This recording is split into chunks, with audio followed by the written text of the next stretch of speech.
የምትናገረው ሙሉ ወንጌል ሆና ውሸት ትናገራለች። ስለዚህ እኔ ደግሞ ማለት ነው እኔ አሁን ሙሉ ወንጌል ስላለች አልዳነችም የሚለው አይደለም የሚመለከተው። እኔ ጋር የሆነ ጥያቄ እኔ አስተምሮትን እየጠየቅኩ እኔ እሺ ታች ከዚህ ልጀምር።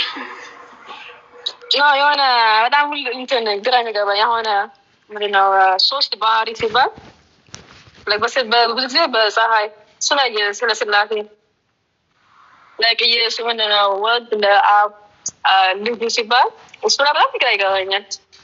እረዳዋለሁ ግን በኋላ ላይ ደግሞ ግራ ይገባኛል ትንሽ ብታስረዳኝ።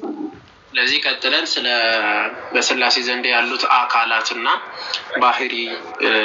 ባህሪን እስቲ በተወሰነ እናብራራለን። ጋዲ ሰላም አባት በመሆኑና ወልድ ልጅ በመሆኑ ላይ እንደናንተ አንረዳውም እና ግራት ነው ገባኝ። ሚስተር ስላሴ ላይ ያለውን በተወሰነ ሰፋ እንትን እናደርጋለን። እሺ ጥያቄዎችም ከዚህ አንፃር እንትን እንላለንና ችግር የለውም ይሄ። ኦኬ ጋዲ ቀጥል። ሶስት ባህሪ ያው ኦብቪስሊ ስለ አካላት ነው ልትለይ ነበር። ተረዷት። ያ ሶስት ማለት ሶሪ ባህሪ የኛ ሰው ጥንቃቄ ኮሜንት ላይ አያልፉም። ከጥንቃቄ አንፃር ነው፣ ከክፋት ሳይሆን ከጥንቃቄ አንፃር ነው። ጎበዝ ናቸው። ጎበዝ ተንኪ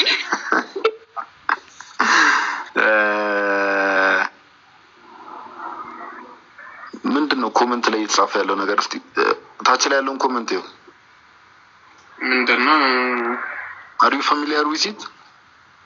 እንደው ለፈለገ የተከፈተ አካውንት ምን ያክል እውነት ነው? የባንክ አካውንት መረጃ የለንም እኛ እንደዚህ አይነት ነገር ነው። መረጃ የለኝም። እሺ እነሱ ተካፈቱ ይንገሩ። ያ እርግጠኛ መሆን ይፈልጋል። አይ ዶንት ቲንክ እኔ እንደዚህ አይነት መረጃ የለኝም። መኩም እንግዲህ ህይወትም እዚህ ጋር መረጃ የላትም። ኤኒዌይስ እሺ ወደ ሀሳቡ እንሂድና አንድ ማወቅ ያለብን ነገር ብዙ ጊዜ የቅድስት ሥላሴ ወይ ደግሞ የቅድስት ሥላሴ አስተምሮ ላይ አንድ ማወቅ ያለብን ነገር ሁሌም ያው ስለ አምላክ ነው የምናወራው። መረሳት የሌለበት ነገር እሱ ነው። አሁን ትልቁ ነገር ምንድነው? እንደ መሰረት ይዘን ወይ ደግሞ እንደ ፋውንዴሽን ይዘን መንቀሳቀስ ያለብን አንድ ነገር ምንድነው ከተባለ ስለ አምላክ ስናወራ አምላክን ግዴታ በእኛ ጭንቅላት ወይ ደግሞ በእኛ ማይንድ ሴት መረዳት አለብን የሚል ነገር የለም። ኦኬ አምላክ ወይ መኩ ወይ ጋዲሳ ወይ ህይወት እንዲረዱስ ብሎ ማንነቱን አይቀይርም። ለምን? አምላክ ስለማይለወጥ። ኦኬ አምላክ የነበረበት የራሱ ባህሪ አለ። ያንን ነገር ግን ሰዎች በሚረዱት መንገድ ሰዎች አንደርስታንድ በሚያደርጉት መልክ አምላክ ራሱን ምን ይላል? ይገልጣል። ኦኬ የአምላክ መገለጥ የአምላክ አንደርስታንዲንግ ስንል ምንድነው? ሙሉ ለሙሉ እንኳን እኛ አይደለንም። ኦኬ እንኳን እኛ አይደለንም ቅዱሳን መላእክት በሰማይ ያሉት ቅዱሳን መላእክት ራሱ አምላክን ሊያውቁት አይችሉም በባህሪው። ለዛ ነው ጌታችን ኢየሱስ ክርስቶስ ምን ብሎ ይናገራል? በማቴዎስ ወንጌል ምዕራፍ 11 ቁጥር 27 ላይ ከአብ በቀር ወልድን የሚያውቅ የለም። ከምን? ከአብ በቀር ወልድን የሚያውቅ የለም። ከወልድም በቀር ወልድም ሊገልጥለት ከሚፈቅድ በቀር አብን የሚያውቅ የለም እያለ ይናገራል። ኦኬ ስለ መንፈስ ቅዱስ ሲናገር ደግሞ ይሄ መጽሐፍ ቅዱስ ምን ይላል? አንደኛ ቆሮንቶስ ምዕራፍ 2 ቁጥር 10 ላይ መንፈስ ግን የእግዚአብሔርን ጥልቅ የሆነ ነገር ሁሉ ሳይቀር ይመረምራል እያለ ይናገራል። በደንብ አስተውሉ። ከአብ በቀር ማንን የሚያውቅ የለም? ወልድን የሚያውቅ የለም። ከወልድም በቀር ምንን? አብን የሚያውቅ የለም፣ ወልድም ሊገልጥለት ከሚፈቅድ በቀር። ስለ መንፈስ ቅዱስ ሲናገር ደግሞ መንፈስ ግን የእግዚአብሔርን ጥልቅ የሆነ ነገር ሁሉ ሳይቀር ይመረምራል ብሎ አንደኛ ቆሮንቶስ ምዕራፍ 2 ላይ ቁጥር 10 ላይ ሲናገር ይሄ ማለት ምንድነው? በስላሴ ዘንድ ያለ እውቀት አለ፣ መታወቅ የምንለው ማለት ነው። አብ ወልድ መንፈስ ቅዱስ መጽሐፉ እንዲህ ይነግረናል። ስለዚህ እኛ ደግሞ ሰዎች እንደመሆናችን ስለ አምላክ የተገለጠው ነገር አሜን ብለን እንቀበላለን። በቃ ስለምን? ስለ አምላክ የተነገረው ነገር አሜን ብለን እንቀበላለን። አምላክ እንዴት ራሱ ለሰዎች ገለጠ ከተባለ አንድ አምላክ ነው ብለን ምናምን ኦፍ ኮርስ አንድ አምላክ ብለን እናምናለን። አንድ እግዚአብሔር ብለን እናምናለን። ኦፍ ኮርስ አንድ እግዚአብሔር ብለን እናምናለን። ምን እያልን ነው ከተባለ ስለ መለኮት ነው እያወራን ያለነው። ኦኬ ስለምን? ስለ መለኮት ወይ ደግሞ ጋድ ሄድ ስለምንለው ማለት ነው። አንድ ጋድ ሄድ አለ። በዚህ ጋድ ሄድ ውስጥ ደግሞ በደንብ አስተውሉ። በዚህ ጋድ ሄድ ውስጥ ደግሞ ምን አለ ከተባሉ 3 ፐርሰኖች አሉ ወይ ደግሞ 3 አካላት። አካል ስንል አሁን ብዙ ጊዜ መኩዬ ምንድነው ብዙ ሰዎችን ወንድሞችና እህቶችን ከክርስቲያኖች ያሉ ሰዎችንም ግራ የሚያጋባቸው የቅድስት ሥላሴን ስዕል ያዩና ይመለከቱና ሶስት ሰዎች የሆነ ዙፋን ላይ ተቀመጡ አድርገው ያስባሉ። ለዛ ነው በደንብ ነገሮችን ማብራራት ያስፈልጋል። ሶስት ሰዎች እንደው ዙፋን ላይ ተቀምጠው ሽማግሌ አምሳል ላይ ተቀመጡ እንደዛ ማለት እንደዛ እያልን አይደለም። አካል ስንል እግዚአብሔር እኛ ለምሳሌ ሰዎች እጅ እግር እንዳለን ኦኬ ጆሮ አይን እንዳለን እግዚአብሔር እንደዛ አለው እያልን አይደለም። አካል ብለን እግዚአብሔር ስንናገር እኔነት ማለት ነው። ኦኬ አብ ወልድ መንፈስ ቅዱስ ሶስት አካላት ስንል አብ አካል አለው ስንል እኔነት አለው ይናገራል እያለ ነው። ኦኬ እኔ ብሎ መናገር ይችላል። ለምሳሌ ሁላችሁም እንደምታውቁት መጽሐፍ ቅዱሳችንን ሄደን ስንመለከት ጌታችን ኢየሱስ ክርስቶስ በዮርዳኖስ በተጠመቀ ሰዓት እግዚአብሔር አብ በሰማይ ሆኖ ምን ብሎ ሲመሰክር እንመለከታለን። ይህ የምወደው ልጄ ነው እርሱን ስሙት ብሎ ሲናገር እንመለከታለን።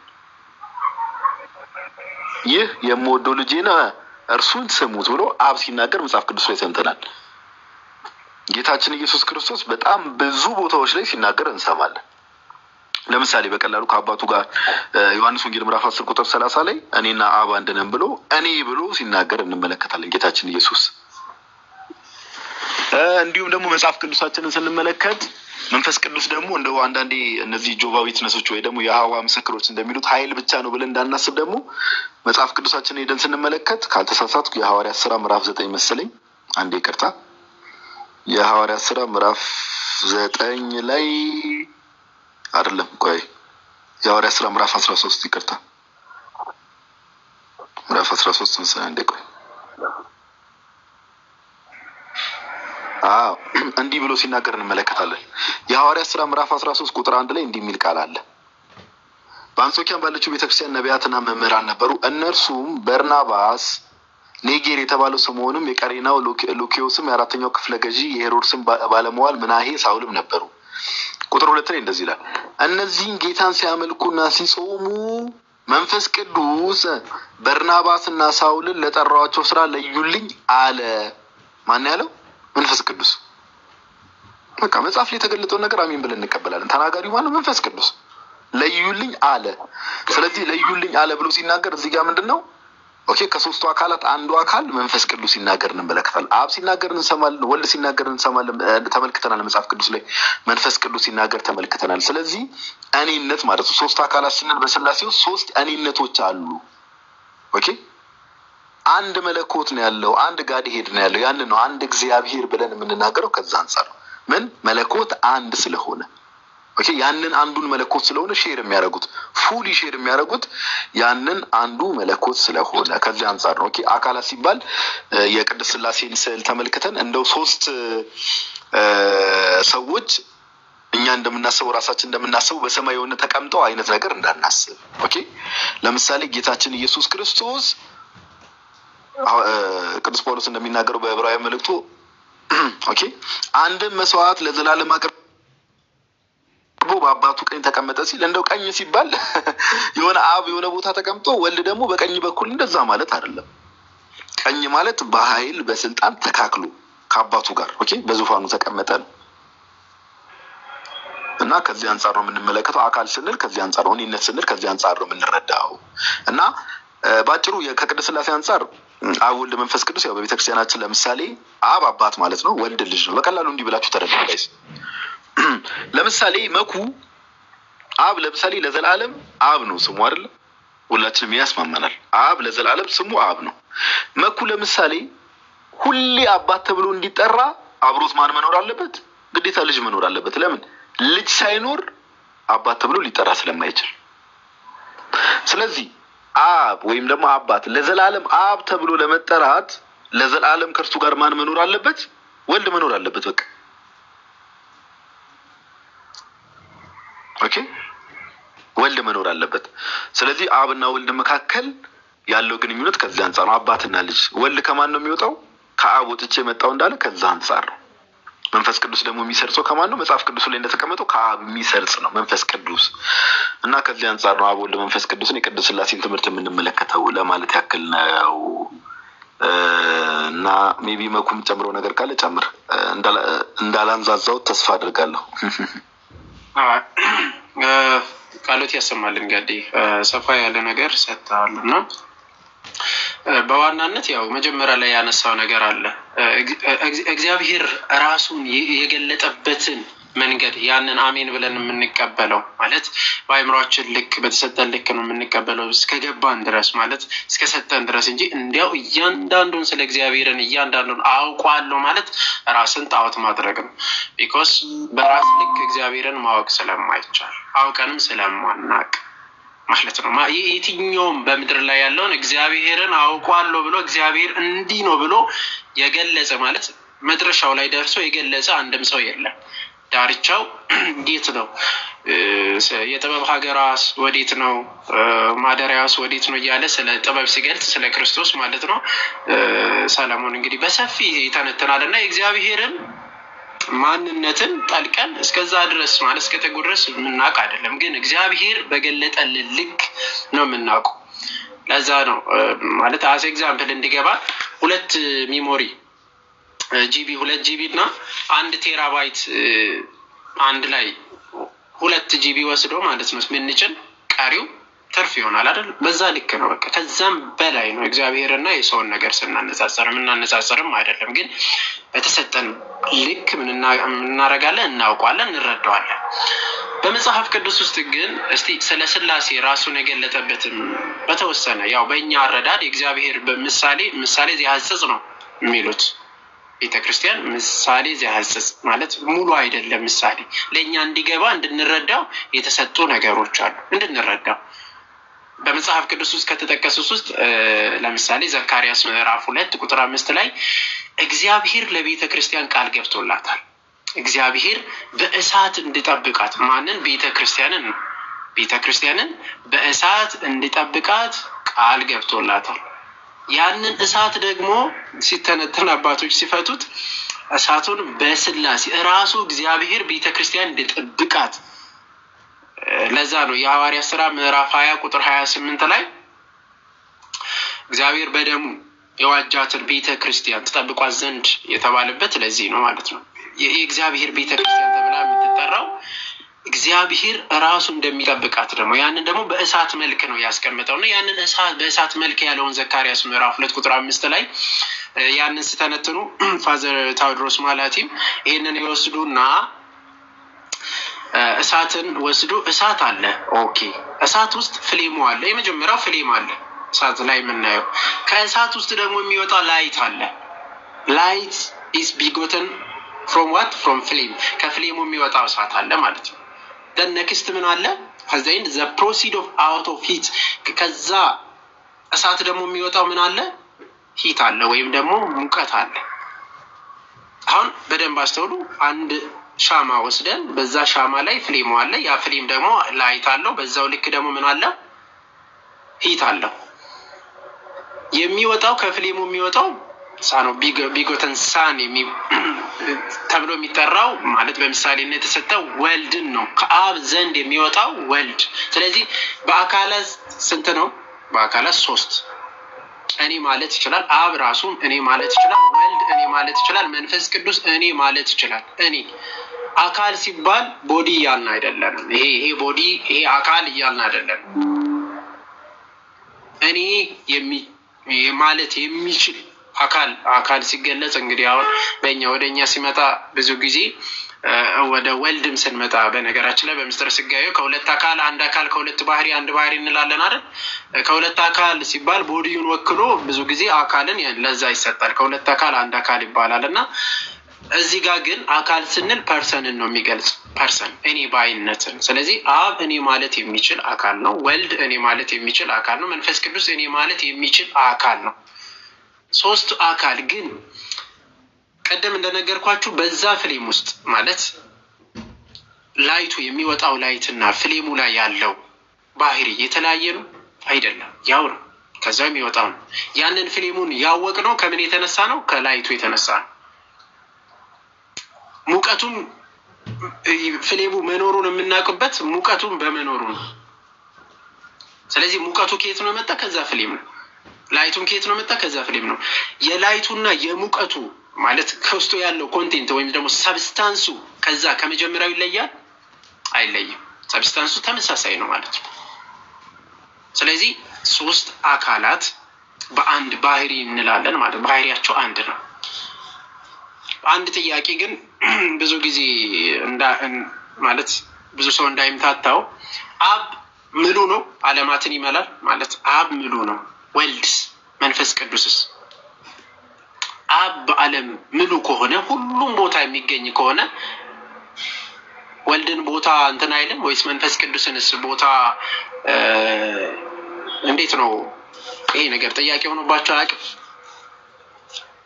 ስለዚህ ምንድነው መልሱ? አብ ዓለም የመላ ከሆነ ወልድም ዓለምን የሚመላ ከሆነ መንፈስ ቅዱስን ዓለምን የሚመላ ከሆነ እንዴት ነው ከተባለ ከኛ አንጻር ሲገለጽ ወይም ደግሞ ማለት ለኛ በሚገባ ልክ አባቶች በዚህ ልክ ያስረዱናል። ፀሐይ ስትወጣ ብርሃኗን ትሰጣለች። ብርሃኗን በምትሰጥበት ሰዓት በዛ ብርሃን ውስጥ ምን አለ? እስቲ ንፋስ አለ። ንፋስ እናገኛለን። ፀሐይ የምትወጣው ፀሐይ ብርሃኗ ንፋስን ጠጋ በልልኝ ብሏል አላለም? ጠጋ በልልኝ አላለም። እዛው ንፋሱ ባለበት ምን አለ? ላይቱ አለ ማለት ነው፣ ወይም ብርሃኑ አለ። ብርሃኑ ባለበት ደግሞ እዛው ብርሃኑ ባለበት ላይቱ ባለ እንትኑ ንፋሱ ባለበት ወይም አየሩ ባለበት ደግሞ ሙቀት አለ። ሶስቱም ዓለማትን ሞልቶ ሊገኙ ይችላሉ at the same time ማለት ነው። ስለዚህ ከዛ አንፃር ልናይ እንችላለን። አምላካችን አንድ ባህሪ ሶስት አካል በዛ ልክ እንገልጻለን ማለት ነውና በምስጢረ ሥላሴ ያው በብዙ እንትን ሊሰጡ ይችላሉ። በጣም አስረዘምኩ፣ ይቅርታ። ጋዲ የገባ ሰው ነበረ ወጣ መሰለኝ። ቴንኪው። ድሮ ሶስት ወጣታ ሲባል ለቅድም ጋር እንዳለው በዙፋን ላይ ሶስት ፎቶ አለ እኛ ጋር ስላለ እንደዛ ነበር የሚመስለው። በዙፋን ላይ ሶስት ሽማግሌዎች ብቻ ያለው እና ላይ ገባ ነበር እና ቴንኪው ጋዲ። ዋናው እንኳን ተረዳሽ ብዬ ዋናው ነገር እሱ ነው። እግዚአብሔር ያክብርልህ ስለጠየቅሽን ጥያቄ እናመሰግናለን። ኦኬ እሺ፣ ከጥያቄ እንቀበላ። ሜቢ አሁን ገብቶ ይወጣ። ኮሜንት ላይም ወልድ ኦኬ ወይ ጭስ ሰላም ይበለን። እንደ መነጽሩን እኮ እንዲያርጉ ወደ ላይ እያንጠራራ አንተማ ቶ ምን ዞር ብለህ እንኳን አላልከኝ እኮ ጋዲ ተው፣ አልናፍቅም። ቅድም ቤቴ እንዴት አልመጣም? ከፍቼ ነበር እኮ አይቼ ያለው ግን ምን ላድርግ? አላምብሬ ሌላ እየተባለ ብገባ እንኳን አይደብርም? አንተ ለራስህ እኮ ሰርግ ላይ ነበርክ? አዎ ስራ ላይ ነበርኩኝና በዛ ጩኸት ላይ ብገባ አይሆንም ብዬ ነው እንጂ አይቼዋለሁ። ስቶሪ ያረኩት ታዲያ ምን ላይቭን ሳላይ ነው ብለህ ነው? አይ መልካም ሰላም በለንና እሺ፣ ሜቢ ሌሎች ሰዎችም ካሉ እንደዚህ ጥያቄዎችን አድርስ እያደረግን እንሄዳለን። መልካም ሰላም ለሁላችሁ። እንዴት አላችሁ? እኔ በጣም ሰላም ነኝ። እንግዲህ መኩዬ ሁሉ ሰላም ነው እናንተ ጋር? እግዚአብሔር ይመስገን ሰላም ነው። እንኳን ደህና መጣን። እሺ እንኳን ደህና ቆየኝ አለ። ኧረ በስመ አብ ተጠፋፋና ናፈቃችሁኝ የምር እንዴ! ኦልሞስት እኮ አልተገናኘንም። ረዥም ጊዜ ሆነን እኮ ኦፍኮርስ ያው ከጾም በፊት ከዛም በኋላ መቼ ተገናኘ? ረዥም ጊዜ ሆነ። ያሳዝናል። እንገናኛለን። ጥሩ ባለፈው እንግዲህ ጠብቀን ነበረ በነገራችን ላይ። አዎ እኔ እኮ ተናግሬ ሰዓት ያው አስተላልፍ ያለው። አይ ችግር የለውም። እስቲ ጌታ ይፍቀድና እንገናኛለን። እሺ ጆ ፖዞ ነሃል። ቅርታ ጆ ቦጃ ኢንቫይት አድርጌ ያለው ቦጃ የሚለውን አስገባው እስቲ። ቅድም አይ ቲንክ የሆነ ጥያቄ እየጻፈ ነበርና ጥያቄውን ራሱ በአንደበቱ ያቀርብና በዛ መሰረት እሺ። እንኳን ደህና መጣ ቦጃ። ነገ እየተሽከረከረ ነው። ገብቷል። በቃ ተቀበል። ገብቷል ይላል።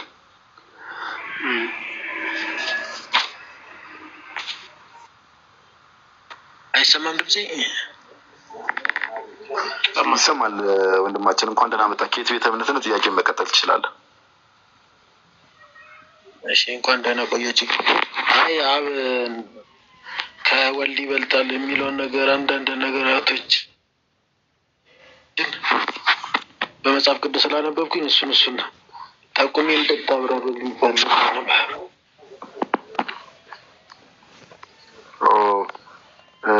ያው ኦኬ አብ ከወልድ ይበልጣል ላይክ አብ ከኔ ይበልጣል ብሎ ጌታ ለምን ተናገረ የሚለው ነው ዮሐንስ 14:28 ላይ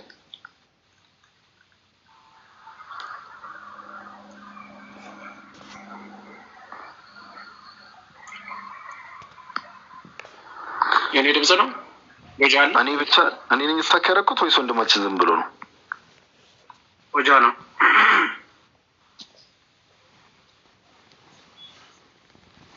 አዲስ ነው አይደል? አይ ቲንክ ሶ።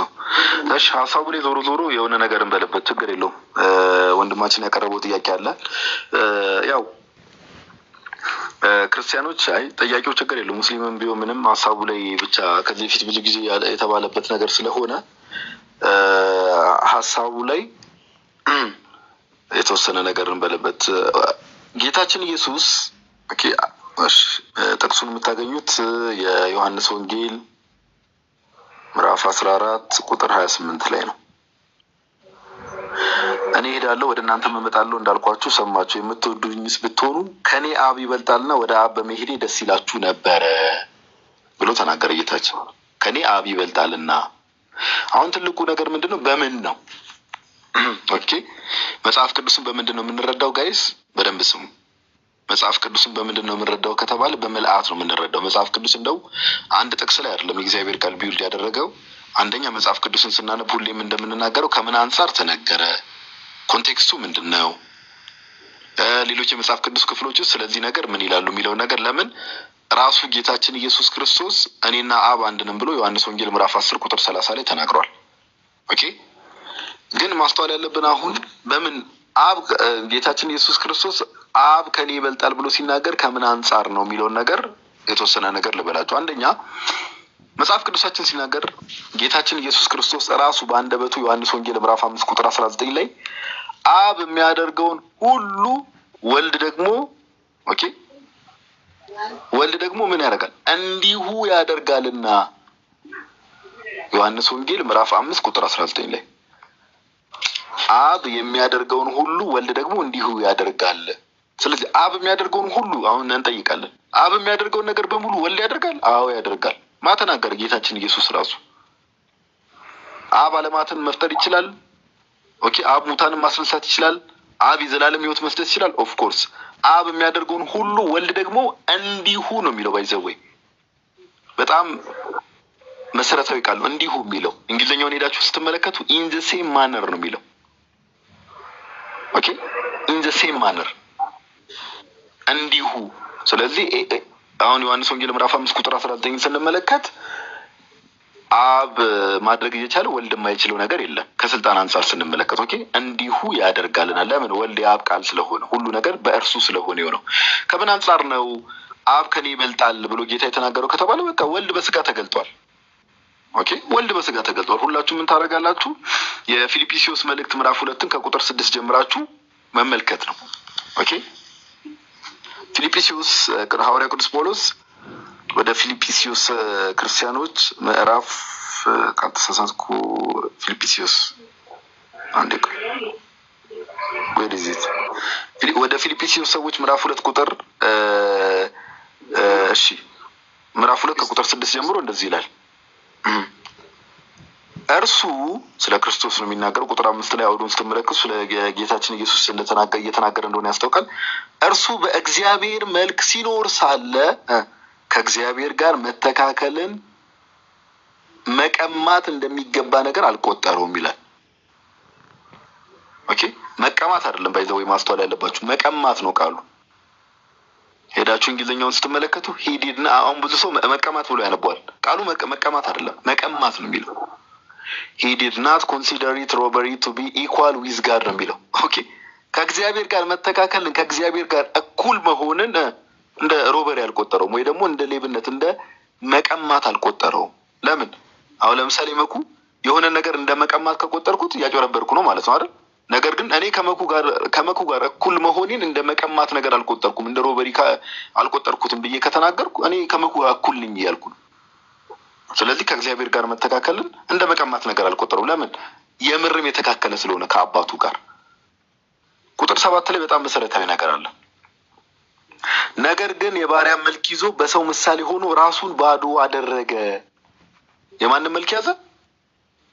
የባሪያ መልክ ያዘ ይላል። ኦኬ፣ ማን ነው የባሪያ መልክ ያዘ? ወልድ ነው በስጋ የተገለጠው። ባይዘወይ ወልድ ነው በስጋ የተገለጠው። ቁጥር 6 ላይ ስምሪ ይደገም እያለች አንዴ ልድገመውና እርሱ በእግዚአብሔር መልክ ሲኖር ሳለ እርሱ ማን ነው? ጌታችን ኢየሱስ ከእግዚአብሔር ጋር መተካከልን ወይ ደግሞ እኩል መሆንን መቀማት እንደሚገባ ነገር አልቆጠረውም። he did not consider it robbery to be equal with God። ከእግዚአብሔር ጋር መተካከልን እንደ ዝርፊያ እንደ መቀማት አልቆጠረውም። ለምን? because he is equal with God። ከእግዚአብሔር ጋር ምን ስለሆነ? እኩል ስለሆነ። ነገር ግን የባሪያ መልክ ይዞ በሰው ምሳሌ ሆኖ ራሱን ምን አደረገ? ባዶ አደረገ። በምስሉም እንደ ሰው ተገኝቶ ራሱን አዋረደ፣ ለሞትም ይሁን የመስቀል ሞት እንኳን የታዘዘ ሆነ እያለ ይናገራል። ኦኬ፣ ስለዚህ ጌታችን ኢየሱስ ክርስቶስ ቃል በስጋ ሲገለጥ፣ አምላክ በስጋ ሲገለጥ የባሪያ መልክ ይዞ ነው የመጣው። ራሱን ባዶ አድርጓል። ኦኬ፣ ራሱን አዋርዷል። ስለዚህ ከዚህ አንጻር ምን አለ ጌታችን? አብ ከኔ ይበልጣል አለ። እንኳን ከአብ አንጻር እኮ አይደለም እንዴ መኩዬ፣ እንደምታውቀው ኢሳያስ እኮ እንወደው ዘንድ ደም ግባት የለውም ብሎ ተናግሯል እኮ እንዴ። ቅዱስ ጳውሎስ እኮ ዕብራውያን መልእክቱ ላይ እኮ ከመላእክት ጥቂት አሳነስከው ተብሎ የተነገረው እኮ ስለ ክርስቶስ ኢየሱስ ነው። ለምን? መላእክት መጥተው አልሞቱም፣ አልተገረፉም፣ ላይክ ይሄ ሁሉ መከራ አልደረሰባቸውም። ስለዚህ በስጋ ተገልጦ ያን ሁሉ መከራ ከመቀበሉ አንጻር ከዛ አንጻር አብ ከኔ ይበልጣል አለ። ለምን? የባሪያ መልክ ስለያዘ ራሱን ስላዋረደ።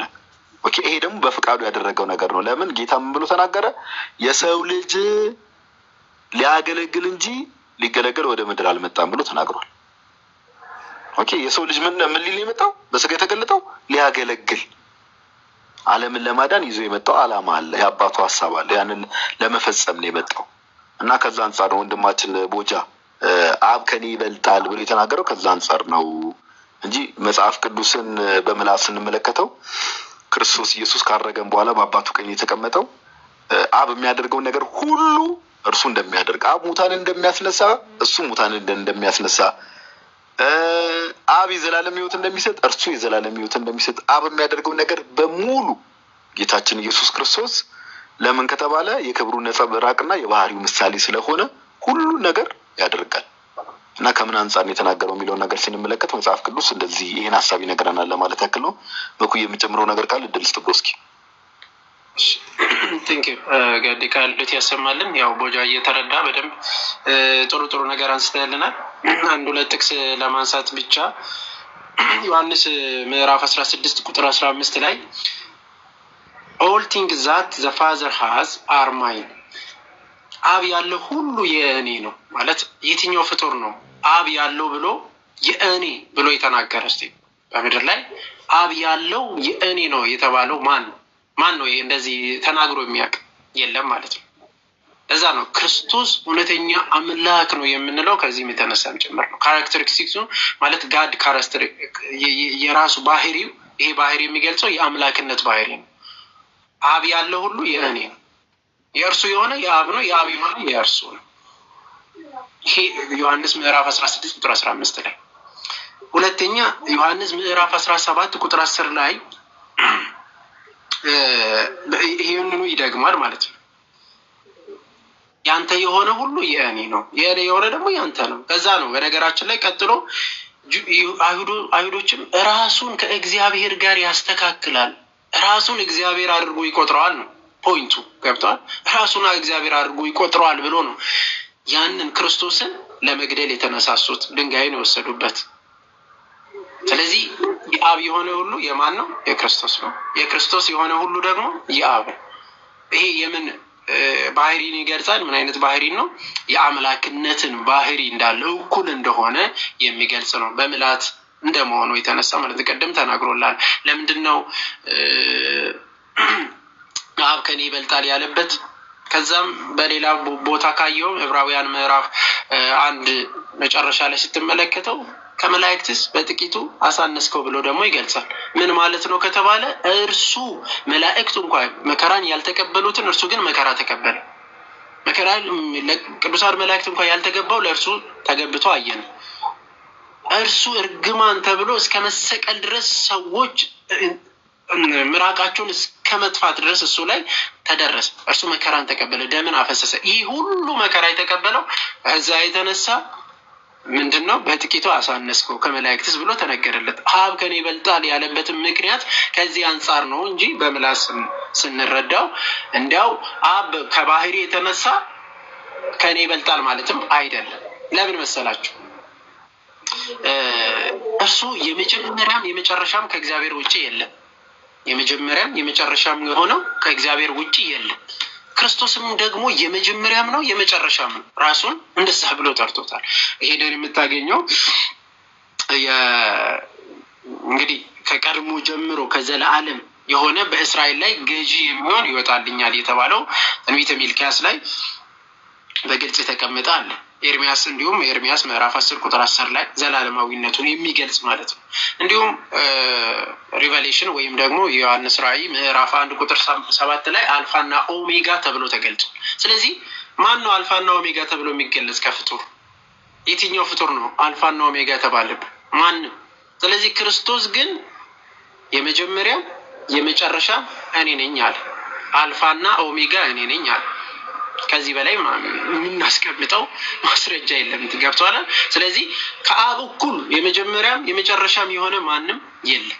አልፋና ኦሜጋ እርሱ ነው።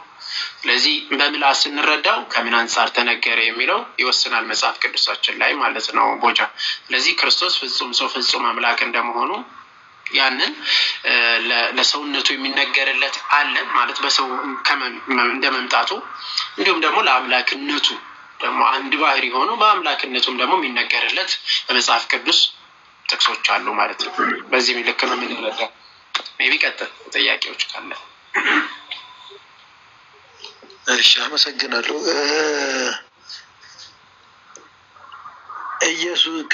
ኢየሱስ በቃል ስጋው በቃል ነው የተገለጠ ይባላል። ቃል አይደል? በስጋ ተገለጠ። ቃል ተገለጠ ማለት ነው። አካላዊ ቃል በስጋ ተገለጠ። እግዚአብሔር አብ ቃል። አዎ ቀጥል እኮ ቃል ከዛ ከተገለጠው ስጋ ይቀድማል ማለት ነው። አዎ ከዘላለሙ ነው። ቃል ከዘላለሙ የነበረ መጥቶ ከድንግል ማርያም ስጋን የነሳ ሰው ሆኖ የተገለጠ ያ ዘላለማዊ አምላክ የነበረው እርሱ ሰው ሆኖ ከድንግል ማርያም ተገለጠ ማለት ነው። ስጋን ተዋህዶ ወይም ደግሞ ስጋን ከድንግል ማርያም ነስቶ። እኮ አይ ጥያቄ ከስጋው በቃ ቃሉ ይቀድማል የሚለውን ነው። አዎ ከዘላለም የነበረ ቃል ነው። እግዚአብሔር አብ ቃል ብሎ የሚታወቅ ማለት በብሉይ ኪዳን ውስጥ እንደዛ ይገለጥ። ከዛ በስጋ ተገለጠ መጥቶ ማለት ነው ከድንግል ማርያም ያ የራሱ ቃሉ ማለት ነው። እኮ ስጋው የተገለጠውን ከቃል በኋላ ነው በቃ የመጣ ነው ማለት ነው። የተለያየ አይደለም። መነጣጠል ውስጥ እንዳንገባ ቦጃዬ፣ ስጋው ሲባል አሁን ስጋ ላይ ከአምላክ በስጋ ተገለጠ ሲባል ስጋ ብቻ እያልን አይደለም። ወይ ደግሞ ምድር ላይ ሲንቀሳቀስ ያ ስጋ ብቻ ወደ ሁለት አካላት የሚል ያው የፐርሰንት ትምህርት አለና ወደ ሁለት አካላት እንዳይሄድብን ጥንቃቄ ይፈልጋል። አምላክ በስጋ ተገልጧል። ኦኬ፣ አምላክ በስጋ ተገለጠ። ያ መኩ ቅድም እንዳለ ያ ለዘላለም የነበረው ቃል የአብ ቃል ለዘላለም የነበረው የአብ ቃል በስጋ ተገለጠ። ስጋን የራሱ አድርጎ ተገለጠ። ስለዚህ ምን እንላለን? ክርስቶስ ኢየሱስ ፍጹም አምላክ ፍጹም ሰው፣ ፉሊ ጋድ ፉሊ ሂውማን እያልን የምንናገረው ከዛ አንጻር ነው ወንድማችን። ኦኬ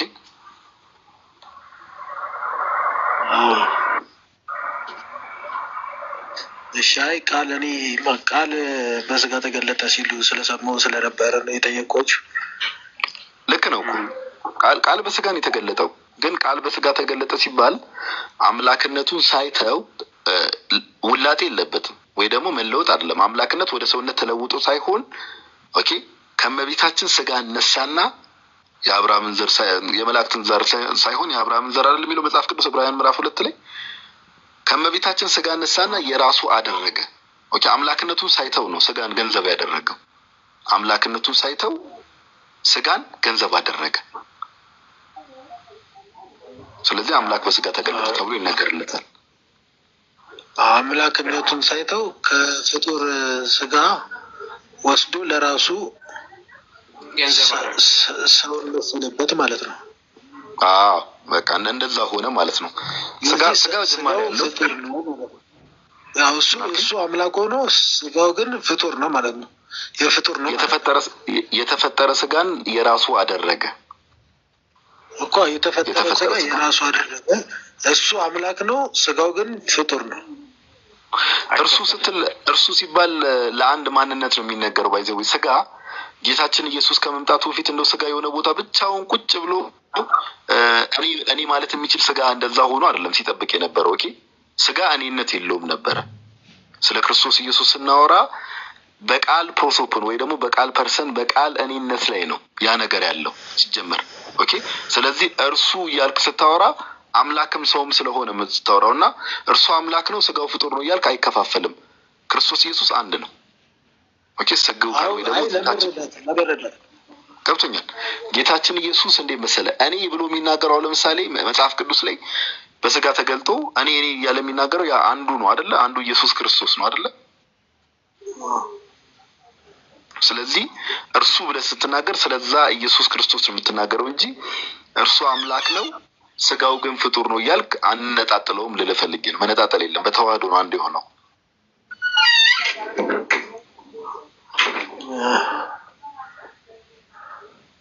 እንትን ነው ሜቢ ፎሎ አድርገንና ይሄ ነገረ ክርስቶስ ትምህርት እንዳልኩ ነው። ይሄ በአንዴ ላይክ ምንድነው ፊዲንግ ፍሮም ዘ ስፑን ይሉታል ፈረንጆች አለ አይደል? ዝም ብለህ በማንኪያ እንዲሁ መጎርሶም ነገር አይደለም እና ትንሽ ጠለቅ ያለ ነገርም ስላለው ፎሎ አድርገውና መኩንም ፎሎ አድርገው እኔንም ፎሎ አድርገኝና በቀንነት ከሆነ ጥያቄዎች ካሉ ምናምን ነገር እግዚአብሔር በረዳና ባገዘን መጠን እንማማራለን ወንድማችን። ሻይ በቀንነት ነው ፎሎ አደርጋቸዋለሁ። እና ጥያቄ መቀጠል ይችላል ነው? እሺ አንድ ጥያቄ እንፍቀድልህ ሌሎች ሰዎችም እድል እንድንሰጥ።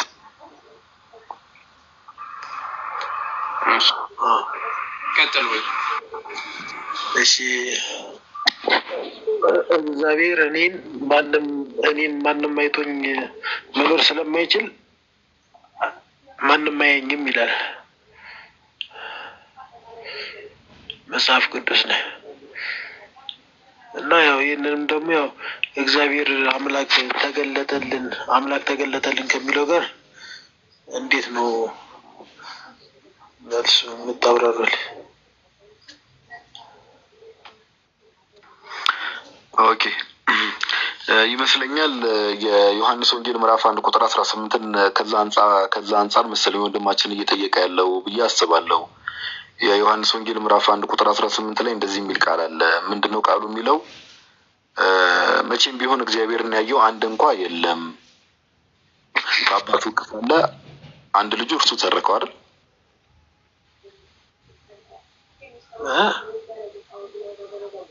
ከዚህ ጥቅስ ጋር ነው አይደል እያልከኝ ያለው? ለምን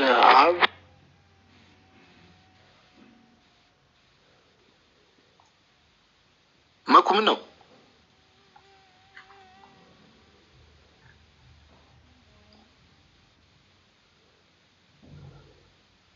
ኦኬ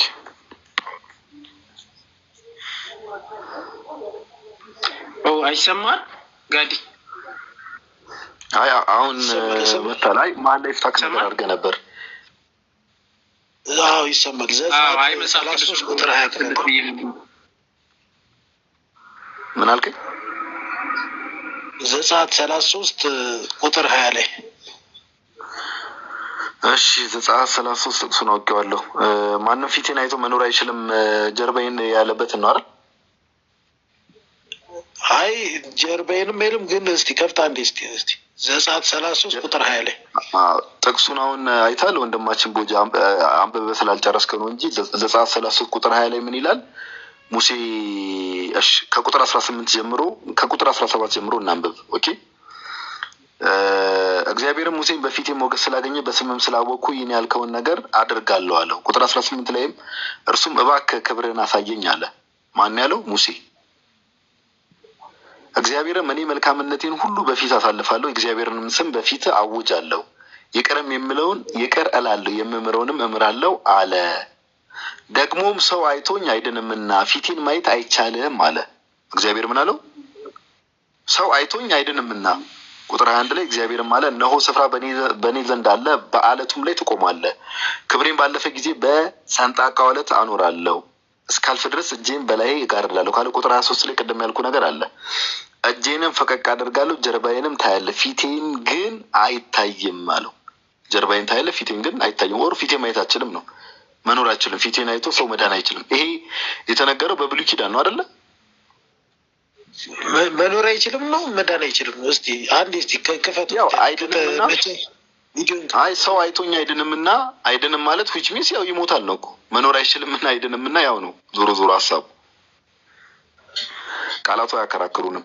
ምን ልፈልጌ ነው አሁን እዚህ ጋር እየተነገረ ያለው ከምን አንጻር ነው ከተባለ እግዚአብሔርን በባህሪው ሲጀምር ማንም አይቶትም አያውቅም። በመለኮትም ሰው አይቶት ሊኖር አይችልም። በምን? በባህሪው። ቦጃ ተረድተኝ ከሆነ በባህሪው ኦኬ። በባህሪው እግዚአብሔር አምላክን ሰው አይቶ ሊድን አይችልም። በባህሪው ሲባል በመለኮታዊ ባህሪው ማለት ነው። አገኘ እዚህ ጋር እየተናገረ ያለው ስለሱ ነው። ባይዘው ገብቶኛል። ላይ አምላክ ተገለጠ ከሚለው ጋር ስለተምታታብኝ ነው። አምላክ በስጋ ነው የምንለው እኮ በስጋ ነው ተገለጠ እያልን ያለን። አይ እኔ ማንም አይቶ መዳን አይችልም ተብሎ እዛ ጋር ደግሞ አምላክ ተገለጠ ከሚለው ጋር አይቀጭ። በስጋ ሲሆንና ምን መሰለህ ይኸው አምላክ ስንል እዚህ ጋር ስለ መለኮት ነው እየተነገረ ያለው። ኦኬ ስለ መለኮት በባህሪው ሲባል ለምሳሌ እሺ ወደ እስልምናው ላምጣልህ። አምላክን በባህሪው ማየት ይቻላል በእስልምናው አላህን?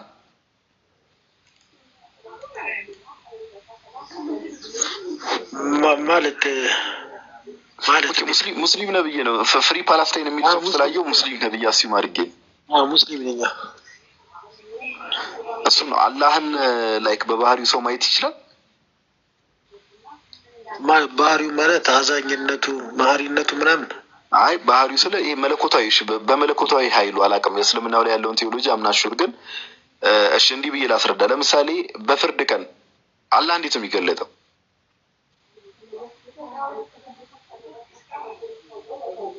እኮ ማለት ያው 99 ስሞች አሉት። 99 ስሞች ስለ ስሙ አይደለም። እኔ አሁን ቦጃዬ ስለ ስሙ ኦር ስለ ባህሪው ሳይሆን የሚገልጹት ስሞቹ ማለት ነው። አላህ በፍርድ ቀን ይገለጣል አይደል? በምንድን እንዴት ነው የሚገለጠው? ያው እኛ ፈጣሪን ማየት ስለማን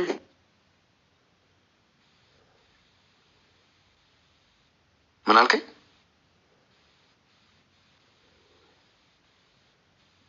መኩ እኔ ነኝ የተቋረጥኩት ወይስ እሱ ነው? አለ እሱ ነው። ሜቢ ኔትወርክ ወይ ነው። ቦጃ አለ። አይ ቲንክ ኔትወርክ አስቸግሮት መሰለኝ ስታክ አድርጎ ነው። ኤኒዌይስ ሀሳቡ ላይ እንትን እንስትና ዘጸአት 33 ላይ እግዚአብሔር እየተናገረ ያለው በቃ ምንም ይሄ መለኮታዊ ባህሪው እግዚአብሔርን በመለኮታዊ ባህሪው ኦር ኃይሉ እንኳን እኛ አይደለን መላእክት አይተውት አያውቁም ነው እያልን ያለ ነው። ኦኬ እንደዛ እግዚአብሔርን አይቶት ማንም ሰው በህይወት ሊኖር አይችልም። በህይወት ሊኖር አይችልም። ከዛ ሲት ምንም ከባድ ነገር አይደለም እዚህ ጋር እየተነገረ ያለው። ከዛ አንጻር ነው የምንመለከተው። ለዛ ነው ፊቴን ሳይሆን ጀርባዬን ተመልከት የሚለውን ነገር ሙሴን ሲናገር እንመለከታለን። እና ፊቴን ራሱ ሲል እግዚአብሔር እንደው እኛ እንደምናውቀው አይነት መኩ የሆነ ፊት ምናምን ነገር እንደዛ ኖሮት አይደለም። ፊት የሚለው ቃል ራሱ ከምን አንጻር ነው የተነገረው? በቃ መለኮታዊ ኃይሉን የእግዚአብሔርን ማየት የሚችል የለም። ኦኬ ጌታችን ኢየሱስ ክርስቶስ ማቴዎስ ወንጌል ምዕራፍ 17 ላይ በደብረ ታቦር እኮ የተፈጠረውን እናውቃለን አይደለ? እንዴት እንደሆኑ እኮ የተወሰነ ክብሩን ገልጦ እኮ እንዴት እንደሆኑ ኦኬ ያዕቆብ ዮሐንስና ጴጥሮስ እንዴት እንደሆኑ እኮ መጽሐፍ ቅዱስን መመልከት እንችላለን። ስለዚህ ከዚህ አንጻር ነው የምንመለከተው።